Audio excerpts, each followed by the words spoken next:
Here's a question I get asked all the time.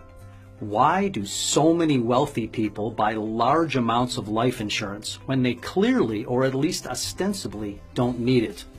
The answer is simple. Wealthy people are usually pretty good at math.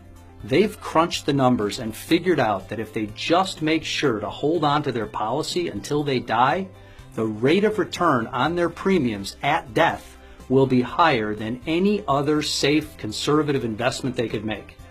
In fact, it'll even beat many of their more risky investments without having to take the risk. To them, it's just another asset class. Let's face it, every investment advisor on the planet always recommends diversification. As we all know, that means not putting all your eggs in one basket. You might own some stocks, but not all one stock. And not just stocks, but some bonds too. Perhaps some real estate, precious metals, commodities, maybe even some cash. And if it's all done right, given enough time, theoretically, by diversifying, the returns should be steadier. And given enough time, all should be fine in the long run. But what if you die earlier than you planned to? No one expects that to happen, and we certainly don't like to think about it. But it happens to people every day. Time, then, is a key component to the success of any financial plan. Investments need time to grow. Your portfolio is probably diversified to protect against a whole raft of risks, many of which will never come to pass. For example, some of us own gold as a hedge against a currency devaluation, which may or may not happen. But remember, death, too, is a risk to your portfolio and your plan for your family. But, unlike the other risks, death is a certainty.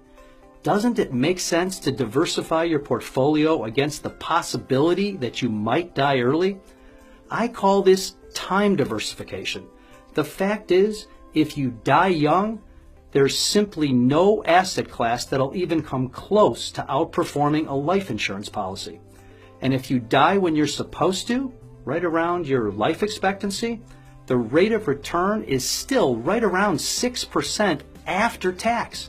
That's an 8 to 12% pre-tax equivalent depending on your tax bracket, which beats virtually every other safe investment on the planet. The best part is that unlike other types of financial instruments, life insurance doesn't need time to grow.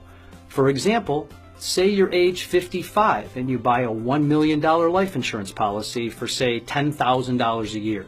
If you die next year, the $10,000 instantly turns into $1 million. Die in 3 years, $30,000 in premiums will have turned into $1 million tax-free. Die in 20 years, and you will have turned $200,000 in premiums into $1 million. In fact, it's almost impossible to fathom a scenario where you could live too long and turn it into a bad deal.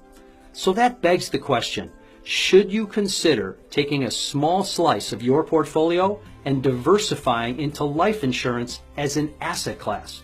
Now, that's up to you, but I know I did. Thanks for listening.